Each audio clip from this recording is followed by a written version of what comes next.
Murtz Jaffer here with another eviction interview. I cannot believe I'm sitting next to Hamza. I definitely had you picked at the beginning. You know, you're really like hurting my reality reputation. But so okay, there's so many questions I have. The first one is when you play the way that Hamza plays, when it's throw caution to the wind, when it's like, you know, put me up, I want to play in the veto. 100%. Are you worried that like something like this is going to happen? You know what? No, because as soon as I walked into the house since week one, you know, I was very outspoken. I say things that's on my mind. So my strategy of always put me up on the block instead, like to play in the veto, was the same. Like right now, I got backdoor. You know what I mean? Put me up, let me play in the veto. I'll crush the veto. I'll stay in the house. You know, it didn't matter to me being on the block, especially, you know, next to a bigger target. But it just sucks when people don't give you a chance. That's why I did that. I'm fearless, you know.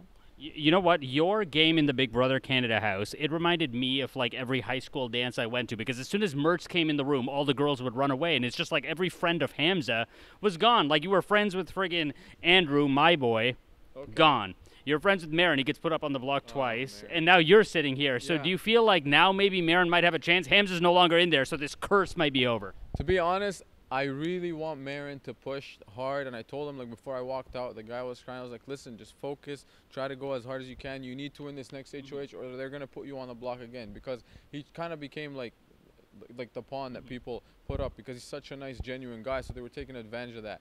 The thing with Andrew, your boy Andrew, he put himself on the block. He pushed in too hard. He got like 6 guys in the room. He's like, guys, we got to vote Ali out. I was like, that's not how you do it. You got to plant some seeds.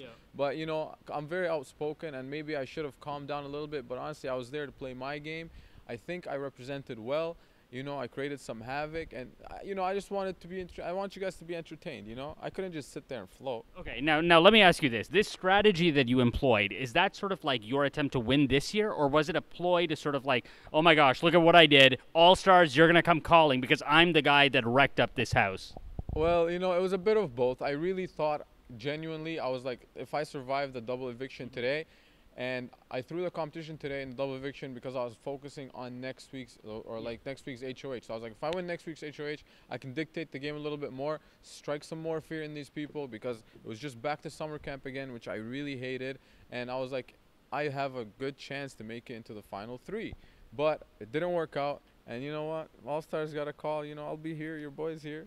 You know, I thought you had this whole army going. You know, I thought it was like General Hamza, First Lieutenant Marin, you know, then you've got like Veronica there, and you've got Maddie. What happened? I don't understand how you go from being the king of the castle to sort of being the victim of a double eviction. In double evictions, you know, I've watched the show previously. Double evictions, big targets, genuinely, like, usually they always go home. Unless you could pull out a veto, you're going home. If it wasn't going to be me today, if someone else won, I think Erica would have been sitting here right now. Because we were like 2 of the biggest targets in the house. And like, again, if I had a whole week to campaign for myself, I would have persuaded other people to vote for me. But in a double eviction, when you have 2 minutes to talk to people, they're like, you know what, he's on the block, let's get rid of him before he gets pissed off, kind of thing. So I didn't, you know, I expected to go home in a double eviction or backdoor, and it happened. Now, we're almost done. I heard you reference Cody from the last U.S. Big Brother. How much of an influence did he have on your game? Because I almost thought that you were also going to walk on the table on your way out. I wish there was a table there. I would have walked out. But honestly, I was like, be humble a little bit. Show people that, you know, because I'm a bit of an emotional player, unlike Cody. But when it comes to competitions, I genuinely have a good shot at winning the competition. Now, the thing I liked about Cody again, was he's a straight shooter. If he sees a person that's like trying to run the house full of sheep, which we have right now, unfortunately, you kind of call him out on it. And that's what I was trying to do every week. That's why I kept trying to stir the pot. So I definitely looked up to him. He left basically like the same time I left, maybe more before or after, I'm not sure. But it definitely didn't work out. But hopefully it gets me remembered. I don't know. Now, I can't let you go without asking my most burning question. And my most burning question is this.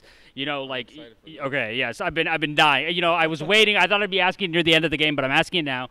When you had the whole thing with Jesse, you said that he turned it very personal. You know, he brought up Carolyn and this and that. Now, the way that I saw it, I thought you were the one who was sort of like using that whole thing. So who brought her up? Was it him or was it you? It was Derek that brought up Carolyn. You know, I wasn't even Jesse. Derek just like, swear on Carolyn.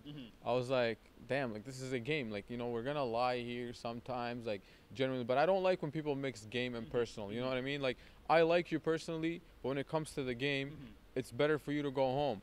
But now I'm thinking, I wish I would have kept Jesse, sent Liv home, because I probably would have still been sitting in the house. But anyways, it was like in the house, you know, if you mention Carolyn, you're gone. That's it. Last question, what is the best part about being on Big Brother Canada?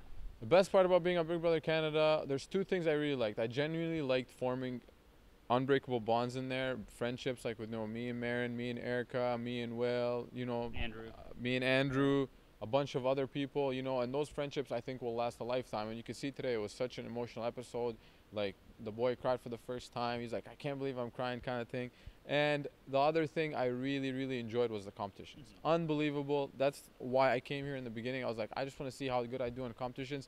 They're really hard, by the way. And I've been playing soccer my whole life, but those competitions are not to be messed with. But unbelievable experience overall. And you will not see, this is not the last time you see Hamza, that's for sure. I'll be back, better than ever, creating more havoc, because that's what I do. I like it. Hamza, thank you so much. Thank you so much.